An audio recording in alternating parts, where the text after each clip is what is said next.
Imaginez qu'il existe une chose qu'une femme fait sans que vous le demandiez, sans en parler, et parfois même sans se l'avouer, qui la met à l'aise et la rend attirée par un homme en particulier. Étonnamment, la plupart des hommes pensent le contraire et tentent donc de vous impressionner par des discours interminables, des cadeaux, une cour assidue, et en cherchant constamment à prouver leur valeur. Pourtant, ce qui est peut-être le plus captivant était bien plus simple. Rester fidèle à soi-même face au changement et avoir conscience de sa propre valeur sans avoir besoin que quiconque vous l'approuve. Bienvenue sur cette vidéo. Dites-nous en commentaire de quel pays ou ville vous nous regardez. Nous aimerions savoir où ce message est diffusé. Si vous découvrez la chaîne, n'oubliez pas de vous abonner, car nous y abordons le stoïcisme, la maturité émotionnelle, les relations et comment un homme peut se comprendre lui-même et comprendre les autres sans recourir à des jeux psychologiques ni à la manipulation. Commençons par une vérité fondamentale. Il n'existe pas de formule magique pour séduire toutes les femmes. Chaque femme est différente, et ce qui convient à l'une ne convient pas forcément à l'autre. Cependant, certaines qualités humaines fondamentales rendent les interactions avec un homme plus agréables, plus confiantes et plus respectueuses. Et l'une des plus importantes est l'équilibre intérieur. Un homme équilibré n'éprouve pas le besoin de prouver son importance à chaque instant, d'envoyer 10 messages faute de réponse, de susciter la jalousie pour confirmer son intérêt, de changer radicalement de personnalité pour obtenir son approbation, ni de laisser son humeur dépendre de chacune de ses paroles. C'est là que réside une idée en apparence simple mais pourtant profonde. Ce qui attire le plus un homme, ce n'est pas toujours sa réaction lorsque les choses se déroulent comme il le souhaite, mais plutôt sa réaction face à l'inaction, lorsque la femme ne répond pas immédiatement. S'effondre-t-il lorsqu'elle n'est pas d'accord avec lui?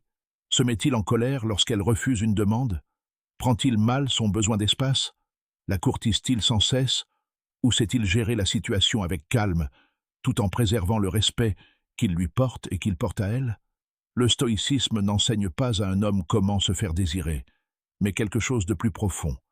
Comment cesser de rechercher chez les autres les sentiments dont il a besoin pour se sentir valorisé. Et c'est là que réside une différence significative. Il y a l'homme qui traite une femme comme un examen à réussir, et l'homme qui la traite comme une personne à part entière, sachant qu'il peut l'aimer et la respecter, sans se perdre dans la relation. Le premier vit sous une pression constante, tandis que le second jouit d'une plus grande liberté. Prenons l'exemple d'un homme attiré par une femme. Au début, tout est merveilleux. Il veut lui parler sans cesse, attend ses messages et est attentif aux moindres détails. Il essaie de la rendre heureuse, mais au bout d'un moment, la peur s'installe. Et si elle change? Et si elle n'est plus intéressée? Et si elle trouve mieux? Et si elle ne répond pas? Et si elle s'éloigne?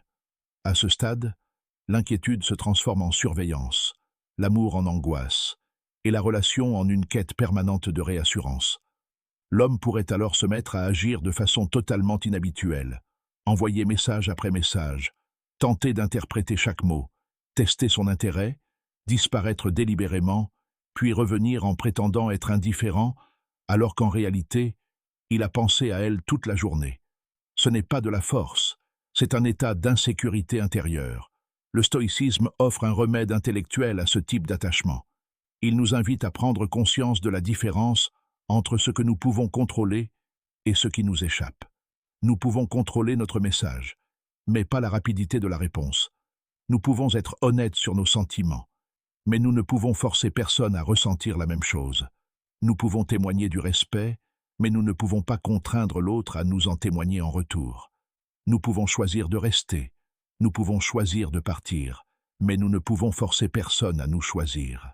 Cette vérité, loin d'affaiblir l'homme, lui apporte la paix intérieure, car il cesse de tenter de contrôler ce qui, de toute façon, ne lui appartient pas. Dès lors, une qualité essentielle se révèle, l'indépendance émotionnelle. L'indépendance émotionnelle ne signifie pas être insensible, ni prétendre ne pas avoir besoin d'amour est une erreur. Les êtres humains ont besoin de relations, d'affection et de proximité. Mais la différence réside dans le fait de ne pas faire porter à une seule personne la responsabilité de tout votre bien-être émotionnel. Vous pouvez dire « j'aime t'avoir dans ma vie » sans pour autant ajouter « si tu pars, ma vie est finie. Vous pouvez dire « je souhaite que notre relation continue », sans pour autant dire « je ferai tout pour t'empêcher de me quitter ». La première affirmation exprime l'amour, tandis que la seconde peut traduire une peur de la perte. Les femmes perçoivent souvent cette différence dans la façon dont un homme les traite, même si elle n'est pas exprimée explicitement. C'est là que réside l'une des qualités les plus essentielles qu'un homme puisse posséder, sa capacité d'écoute. Nombreux sont les hommes qui, face à des problèmes de couple, souhaitent parler. Ils veulent nous s'expliquer, se défendre et prouver qu'ils n'ont pas voulu offenser. Mais parfois, une femme n'a pas besoin d'un avocat pour défendre son compagnon. Elle a simplement besoin d'être écoutée. Lorsqu'elle dit « ce comportement m'a fait me sentir ignorée », cela ne signifie pas forcément qu'elle vous accuse de tout. Elle décrit peut-être simplement ce qu'elle ressent. Un homme mûr ne se précipite pas sur la défensive. Il peut dire « je comprends ce que tu as ressenti et je vais y réfléchir ».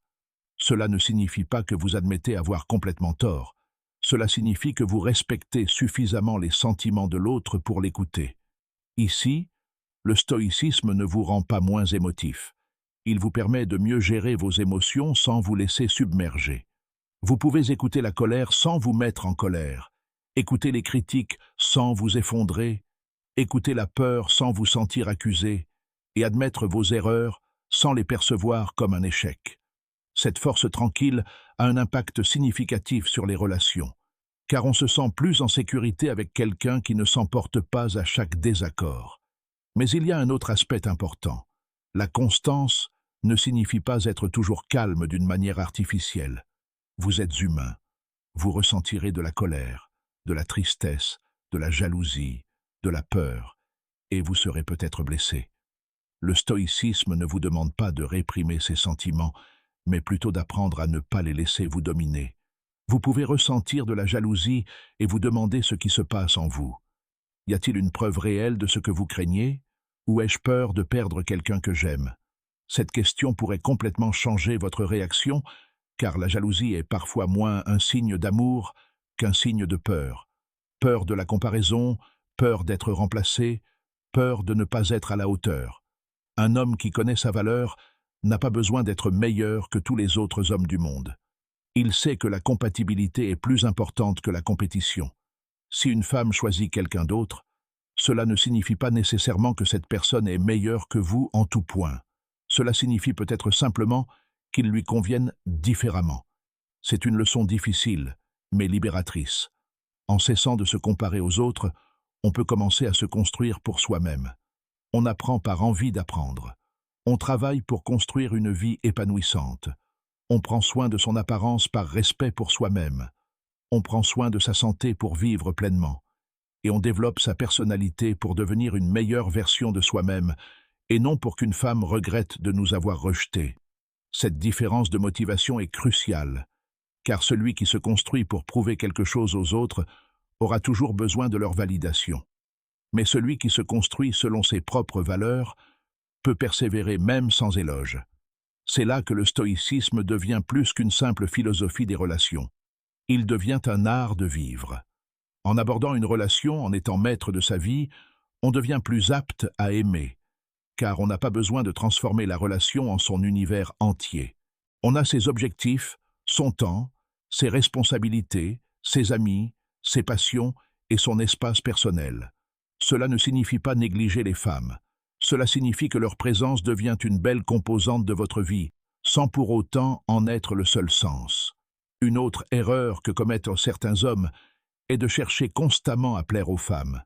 Ils pensent qu'en disant oui à tout, en évitant toute divergence d'opinion et en faisant toujours des compromis, les femmes les aimeront davantage. Mais une relation saine ne repose pas sur l'anéantissement de soi. On peut être bienveillant sans être faible, généreux sans être exploiteur, flexible sans renier ses principes et dire non sans agressivité. Un non discret peut être plus sincère que des dizaines de oui prononcés alors que l'on bouillonne intérieurement. Si quelque chose ne vous convient pas, exprimez-le avec respect. N'utilisez pas le silence comme une punition, ni la colère comme une arme. Dites la vérité et assumez votre décision. C'est là que le respect de soi entre en jeu. Le respect de soi ne consiste pas à faire craindre aux autres de vous perdre, mais à être prêt à refuser tout ce qui va à l'encontre de vos valeurs. Si le respect est réciproque, restez. S'il y a un problème qui peut être résolu, abordez-le. S'il y a une erreur qui peut être corrigée, corrigez-la. Mais si la relation se fonde sur des insultes constantes, de la manipulation ou la peur, ne laissez pas votre peur de la solitude vous empêcher de vous protéger. Le stoïcisme ne vous enjoint pas de tout endurer, mais plutôt de ne pas gaspiller votre énergie à résister à ce que vous ne pouvez changer et d'utiliser vos forces pour prendre les décisions qui relèvent de votre responsabilité. Cela rend un homme plus direct. Il n'a pas besoin de menaces. Il n'a pas besoin de jeux.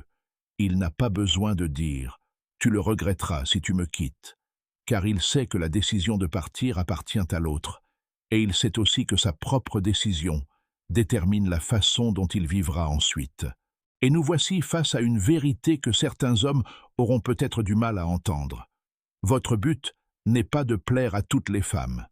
Votre but est de devenir un homme auprès duquel la femme idéale se sent respectée, en sécurité et libre, et avec lequel vous aussi, vous êtes capable de choisir la relation qui vous convient. C'est une différence cruciale, car il est impossible de plaire à tout le monde. En revanche, développer une personnalité équilibrée est à votre portée. Vous n'êtes peut-être pas fait pour quelqu'un, et cette personne n'est peut-être pas faite pour vous, et il n'y a rien de mal à cela. Le rejet n'est pas toujours une insulte, parfois c'est simplement une incompatibilité. Quand on comprend cela, le rejet devient moins terrifiant. Inutile de se construire une opinion sur sa valeur à partir d'un rejet. On peut dire « nous n'étions pas compatibles » et passer à autre chose. Cette sérénité ne signifie pas que vous n'avez pas souffert. Elle signifie que vous n'avez pas laissé la douleur dicter votre vie. Et c'est précisément là que commence ce que beaucoup d'hommes recherchent sans le savoir. L'attraction qui émane de la présence.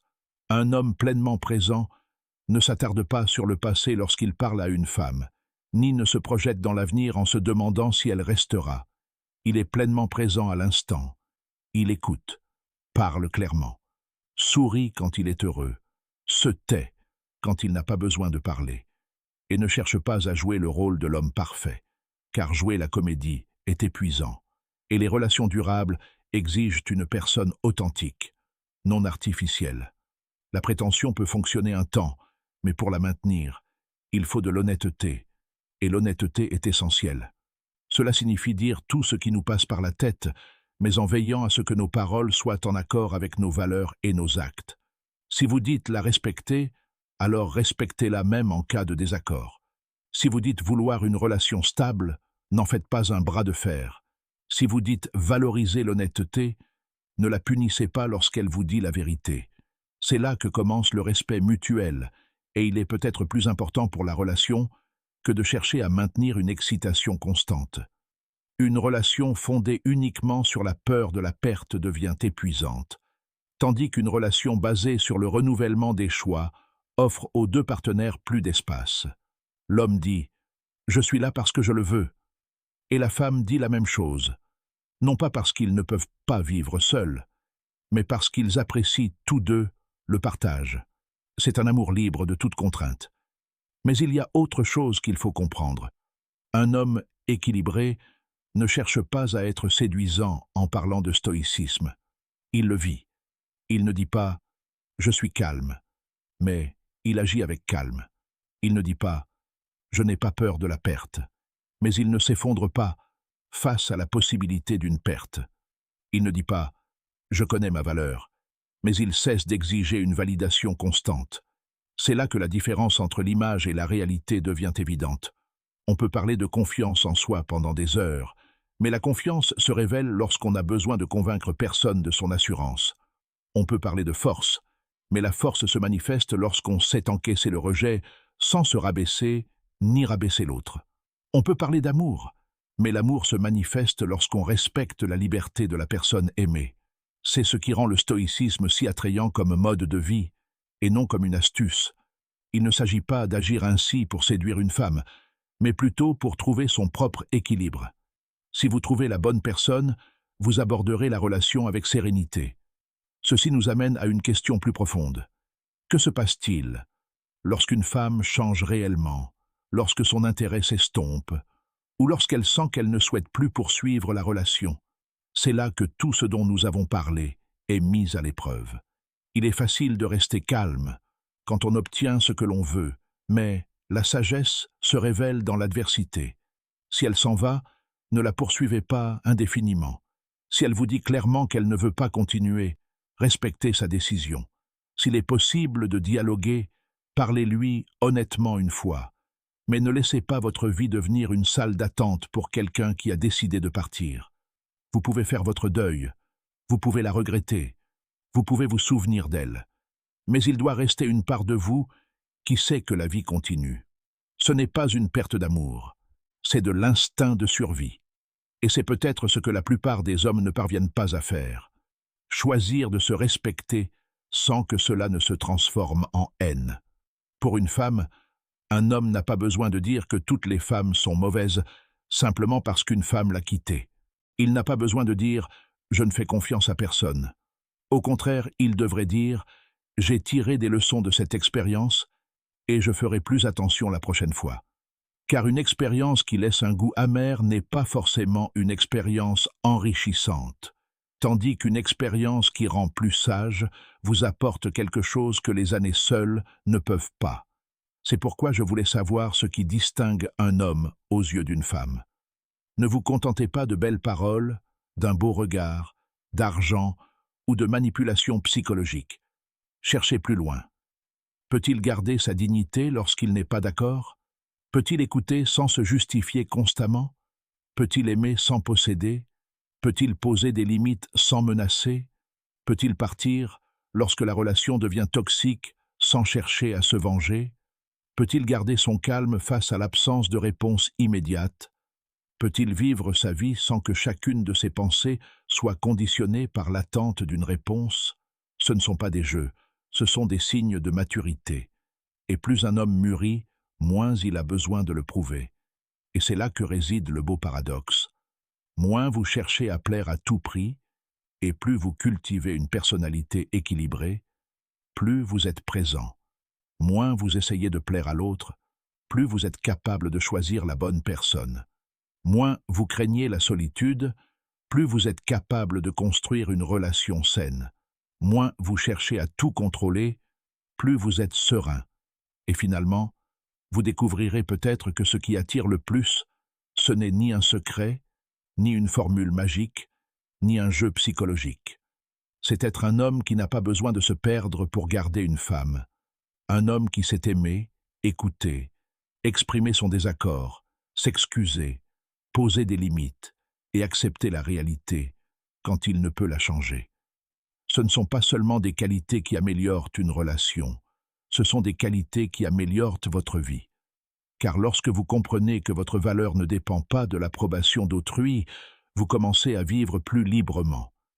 Lorsque vous comprenez que les sentiments ne sont pas des ordres, vos décisions deviennent plus sages.